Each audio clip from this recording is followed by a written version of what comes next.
Hello friends, you are most welcome on our YouTube channel Shikshak guide. आज हम आपके लिए वीडियो लेकर आ रहे हैं। देखिए, आज हम बात करने वाले हैं recruitment rule, teaching and non teaching सभी तरह की पोस्ट के लिए केवीएस ने आर रिवाइज कर रहे हैं। मार्च 2025 को ये मेमोरेंडम आपके सामने आ गया था। इस मेमोरेंडम को ऑलरेडी केवीएस के जो चेयरमैन हैं और ऑनरेबल एजुकेशन मिनिस्टर सर ने अप्रूव कर दिया था।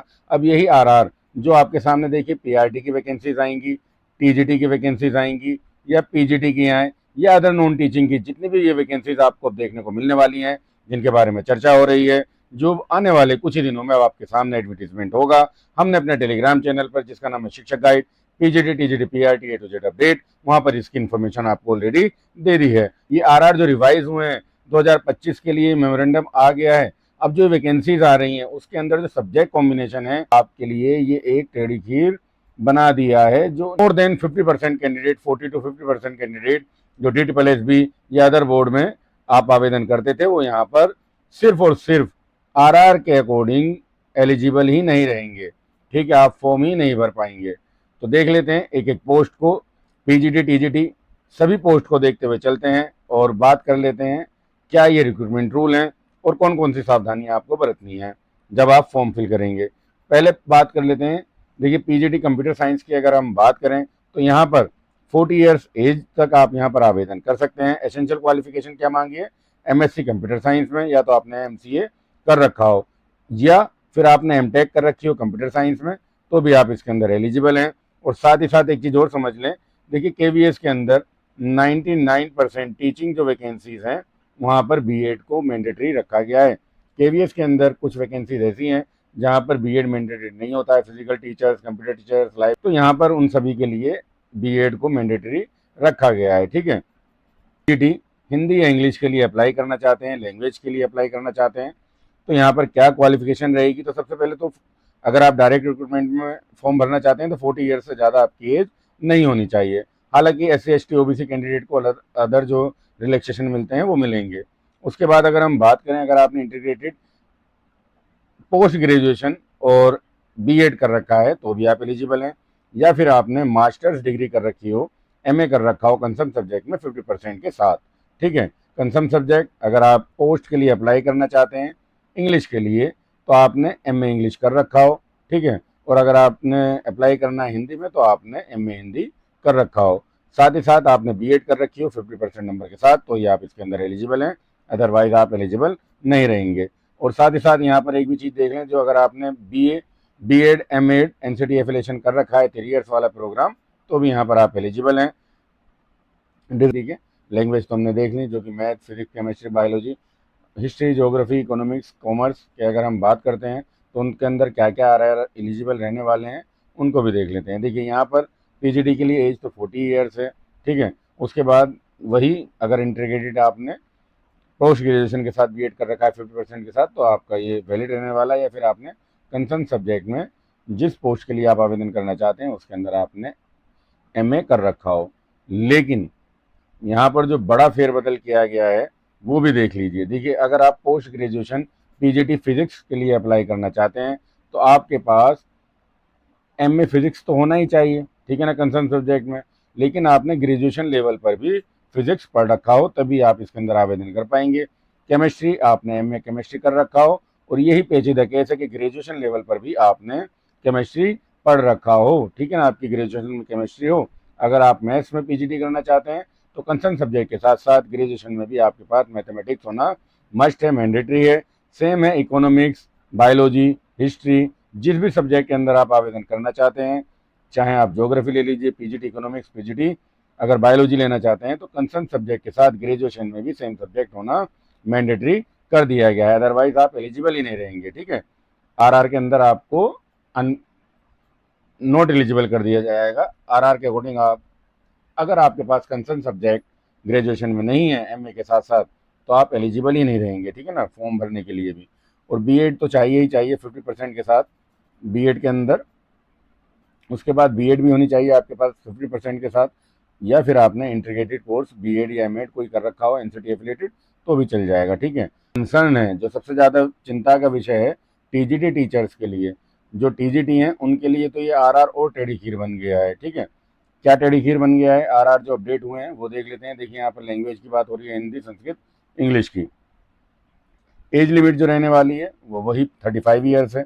बाकी SC ST और फीमेल कैंडिडेट के लिए जो एज रिलैक्सेशन है वो मिलता रहेगा, जो मिलता है आपको पहले से ही। पुराने नोटिफिकेशन देख लीजिएगा, ठीक है। अप टू 10 ईयर्स का जो मिलता है वो आप सभी को मिलेगा।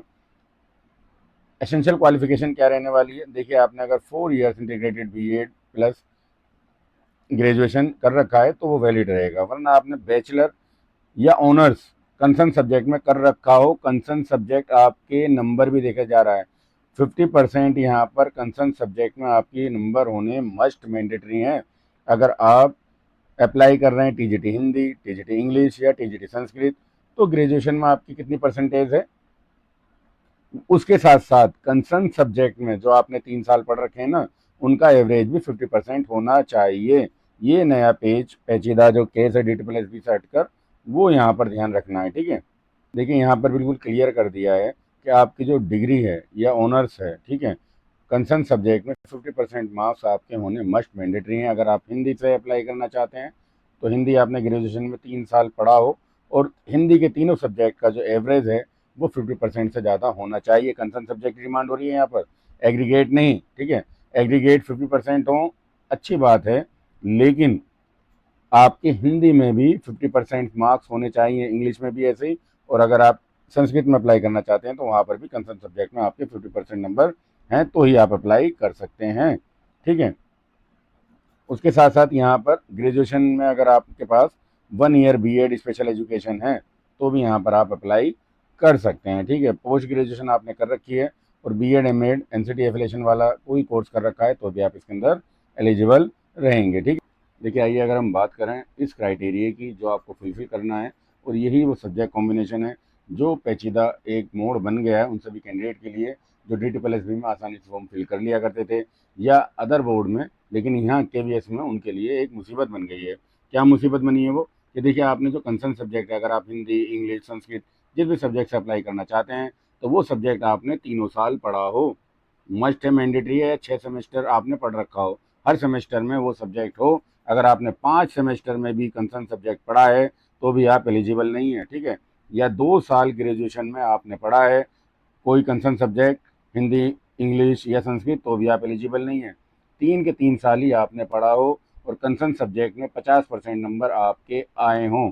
ये भी ध्यान रखिएगा कि कंसर्न सब्जेक्ट में यहाँ नंबर मांग रहा है परसेंटेज जो है, यानी कि संस्कृत इंग्लिश और हिंदी की ग्रेजुएशन में जो आपका मेन सब्जेक्ट होगा उसकी परसेंटेज अलग से निकाल के देखी जाएगी, ठीक है। अच्छी न्यूज़ है उन सभी कैंडिडेट के लिए जिन्होंने B.Ed स्पेशल एजुकेशन कर रखा है या कि स्पेशल B.Ed कर रखी है, तो भाई आपको घबराने की ज़रूरत नहीं है। 6 मंथ का जो प्रोग्राम होगा एलिमेंट्री एजुकेशन का, आप उसे कर लीजिएगा ब्रिज कोर्स टाइप से जो होता है ये 6 महीने का, फिर आप यहाँ पर एलिजिबल हो जाएंगे, यानी कि आफ्टर अपॉइंटमेंट आपको एक मौका मिलेगा कि आप 6 महीने का ये जो कोर्स है इसको कर लें, ठीक है। यानी कि स्पेशल B.Ed वैलिड है, ये एक अच्छी बात है यहाँ पर। और डायरेक्ट रिक्रूटमेंट जो है 2/3 वो यहाँ पर एप्लीकेबल रहने वाला है। अगर हम बात करते हैं अब सब्जेक्ट वाइज अलग अलग, जैसे मैथ साइंस सोशल साइंस के टीचर्स के लिए TGT के लिए, तो उनके लिए क्या सब्जेक्ट कॉम्बिनेशन रहने वाला है उसको देख लीजिए। सबसे पहले तो एज क्राइटेरिया तो देखिए सेम ही है, जो 35 साल का एज क्राइटेरिया है उसके अंदर कोई चेंज नहीं किया गया है, अपर एज लिमिट 35 साल ही है। और सब्जेक्ट कॉम्बिनेशन जो है उसको देख लेते हैं यहाँ पर। एक तो 4 ईयर इंटीग्रेटेड आपने BA प्लस B.Ed कर रखा हो तो चल जाएगा, वरना बैचलर डिग्री जो आपने कर रखी है BA, ठीक है ना, degree from recognised university 50% number आपके होने चाहिए। B.Ed आपने कर रखा हो NCT एफिलेशन उसके अंदर भी 50% नंबर आपको चाहिए। और यहाँ पर एक चीज़ समझ के चलिएगा, जो 50% मार्क्स है ना, ये कंसर्न सब्जेक्ट में मांग रहा है, ये आपके एग्रीगेट नहीं मांग रहा है, ठीक है। कहीं भी कंसर्न सब्जेक्ट में आपके पास ये होना चाहिए, ठीक है। या आपने B.Ed या M.Ed जो NCT इंस्टीट्यूट से जो चल रहे हैं वो कर रखा है ना, तो भी आप इसके लिए वैलिड रहेंगे।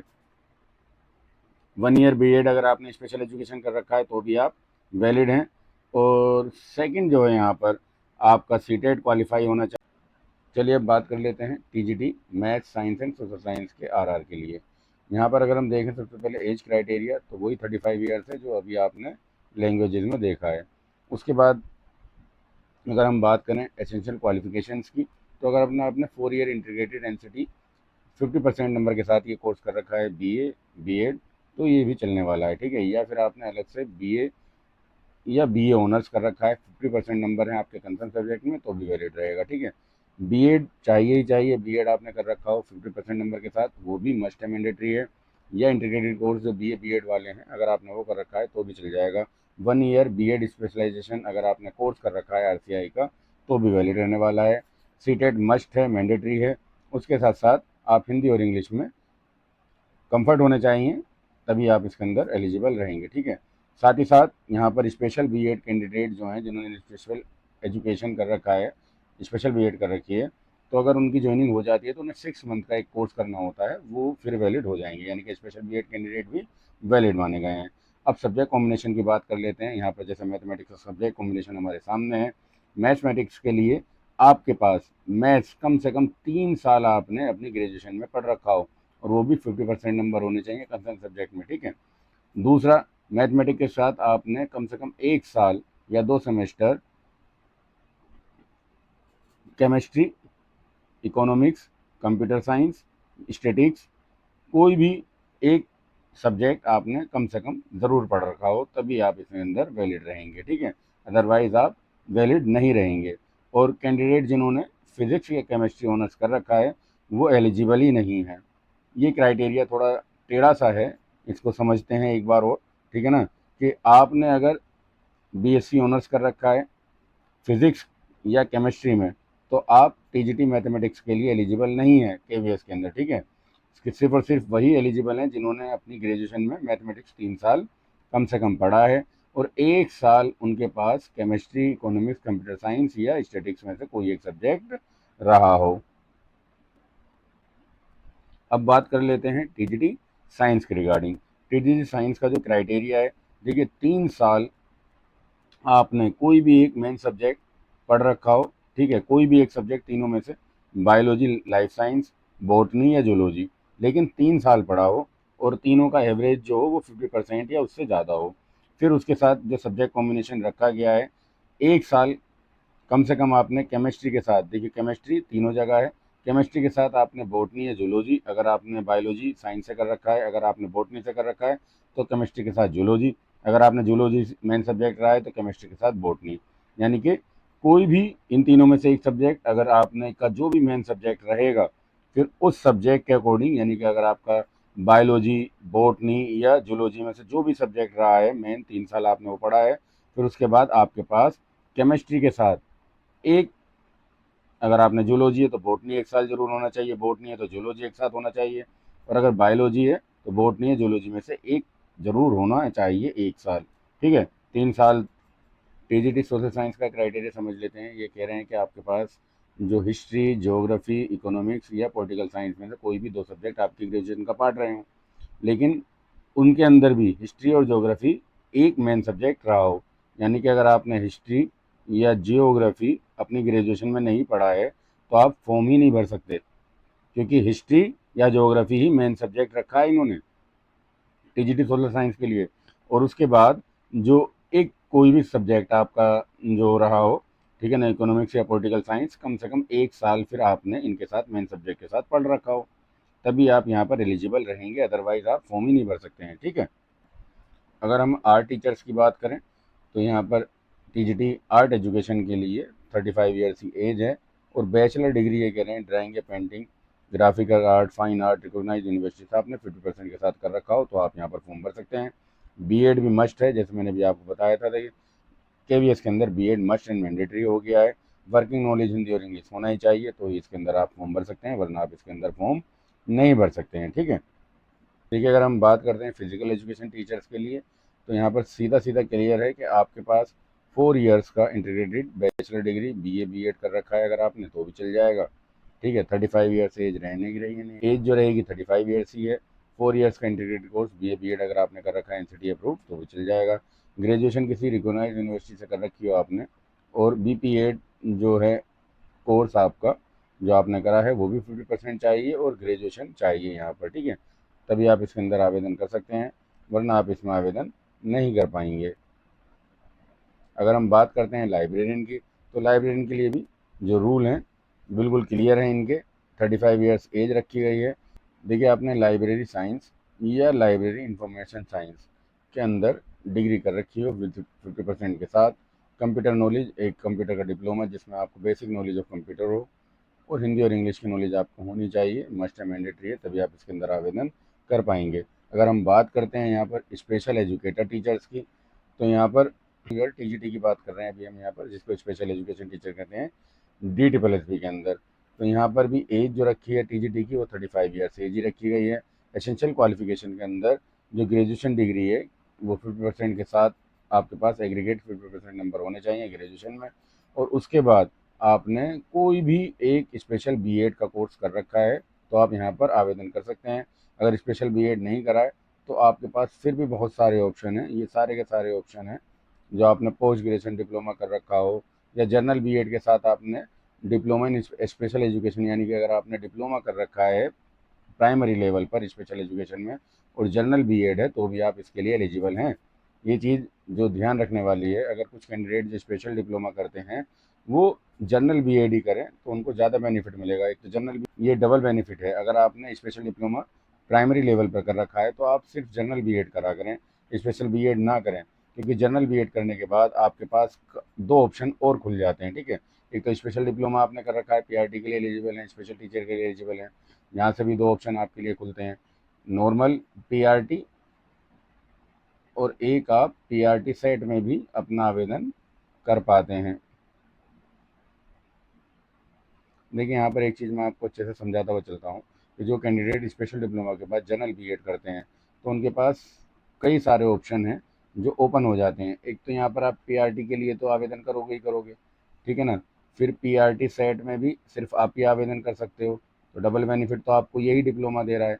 और यहाँ पर अगर आपने स्पेशल डिप्लोमा के साथ जनरल बीएड कराया है तो जो सब्जेक्ट टीचर्स हैं, ठीक है ना, जो भी सब्जेक्ट हैं आपके जो ग्रेजुएशन में हैं उनके लिए भी आवेदन कर सकते हो और ये टीजीटी सेट के लिए भी आप आवेदन कर सकते हो, ठीक है। तो कितने सारे ये ऑप्शन खुल गए। अगर आपने बीएड स्पेशल कर रखा होता है यहाँ पर तो ये subject teachers Hindi English math के लिए तो आप एलिजिबल थे ही नहीं, वो कट जाता आपका, ठीक है। सिर्फ और सिर्फ आप टीजीटी सेट और टीजीटी सेट और पीआरटी सेट में ही एलिजिबल रहते। तो इस चीज़ का ध्यान रखिएगा, डबल बेनिफिट मिलता है अगर स्पेशल डिप्लोमा के बाद आपने जनरल बीएड की हो। पॉइंट अच्छा लगा हो ये वाला तो वीडियो को लाइक ज़रूर कीजिएगा आप, ठीक है। और आगे जो है वो सीटेट आपके पास होना चाहिए और आरसीआई का जो रजिस्ट्रेशन होता है सीआरआर नंबर, ठीक है ना, वो भी आपके लिए मस्ट है, मैंडेटरी है, वैलिड होना चाहिए। जो 100 नंबर का एक सीआरआर नंबर होता है ना आपका, वो यहाँ पर चेक किया जाएगा at the time of appointment कि आपका जो स्पेशल बीएड है जो वैलिड है या नहीं है, ये चीज़ भी ये देखेंगे, ठीक है। अगर हम बात करें म्यूजिक टीचर्स के रिगार्डिंग तो म्यूजिक टीचर्स में जो आरआर है, जो एज लिमिट है वो 30 ईयर्स है। 30 ईयर्स के बाद यहाँ पर 12th, देखिए 12th में आपके पास 50% नंबर के साथ बैचलर डिग्री चाहिए होती है जो म्यूज़िक या परफॉर्मिंग आर्ट के अंदर आपने डिग्री कर रखी हो, क्योंकि डिप्लोमा अगर आपने कर रखा है तो डिप्लोमा वाले कैंडिडेट वैलिड नहीं रहते हैं। वर्किंग नॉलेज ऑफ हिंदी और इंग्लिश मस्ट है, मैंडेटरी है। डिप्लोमा कैंडिडेट जो यहाँ पर फॉर्म भर देंगे म्यूज़िक में अंदर डिप्लोमा कर रखा है तो वो म्यूज़िक टीचर के लिए यहाँ पर वैलिड नहीं है, डिग्री मांगी जा रही है आपसे, ठीक है। तो ग्रेजुएशन लेवल पर डिग्री होनी चाहिए, सीटेट की बाध्यता यहाँ पर नहीं है। Computer knowledge must and mandatory है, वो भी देख लें। अगर हम यहाँ पर बात करें पीआरटी टीचर्स के लिए, पीआरटी के जो आरआर हैं वो देख लेते हैं। 30 साल की एज है, 30 ईयर से ज़्यादा आपकी एज नहीं होनी चाहिए, जबकि फीमेल और जो रिजर्व कैटेगरी के कैंडिडेट हैं उनको उनकी कैटेगरी का बेनिफिट मिलेगा। फिर अगर हम बात करें एसेंशियल क्वालिफिकेशन की तो यहाँ पर बात हो रही है कि आपके पास 12th में 50% नंबर होने मस्ट और मैंडेटरी हैं और 2 साल का डिप्लोमा आपने एलिमेंट्री एजुकेशन में कर रखा हो, नाम कुछ भी हो उसका, जेबीटी हो, बीटीसी हो, डीएलएड हो, बीएड, बीईएल, ईएड हो, कुछ भी हो, ठीक है ना, ये सब चलने वाला है। जैसे अब यहाँ पर कहा गया है बीएल ईएड बैचलर एलिमेंट्री एजुकेशन अगर आपने कर रखा है तो भी आप वैलिड हैं, ठीक है। उसके साथ साथ अगर आपने स्पेशल डिप्लोमा कर रखा है तो भी आप वैलिड हैं। फिर ज्वाइनिंग के बाद यहाँ पर 6 महीने का कोर्स करना होता है, वो आपको करना होगा, ठीक है। ये थे आरआर जिनके रिगार्डिंग हम ये वीडियो बना रहे थे।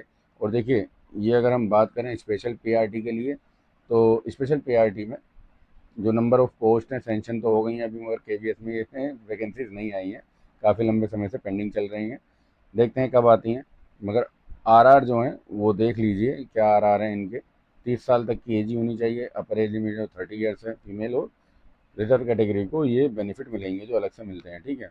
आपके पास 12th होनी चाहिए और कोई भी एक डिप्लोमा जो आपके पास हो किसी भी नाम से, ये सब वैलिड है, ठीक है।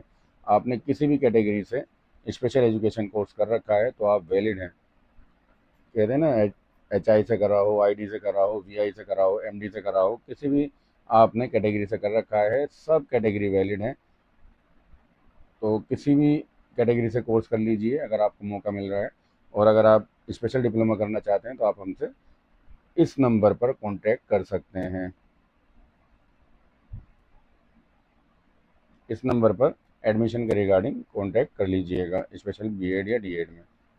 चलिए, बाकी डिप्लोमा के साथ ये सीटेट तो मस्ट मैंडेटरी है ही है, ठीक है। और जो CRR नंबर हैं आपके, वो भी चेक किए जाएंगे कि 100 नंबर आपके हैं या नहीं है। हिंदी और इंग्लिश की नॉलेज आपके पास होनी चाहिए और कंप्यूटर डिज़ायरेबल है।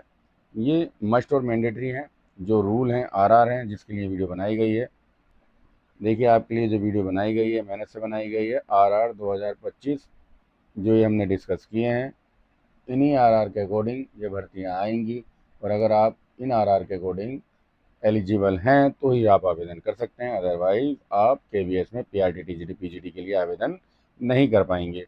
वीडियो अच्छी लगी हो तो वीडियो को लाइक कीजिएगा, चैनल को सब्सक्राइब करना मत भूलना। आगे की तमाम इन्फॉर्मेशन के लिए आप हमारे यूट्यूब चैनल के साथ साथ हमारा टेलीग्राम चैनल, वीडियो के डिस्क्रिप्शन में लिंक अवेलेबल है, जिसका नाम है Shikshak guide PGT TGT PRT A to Z update, उसको भी ज्वाइन कर सकते हैं। वीडियो देखने के लिए आप सभी का बहुत बहुत धन्यवाद।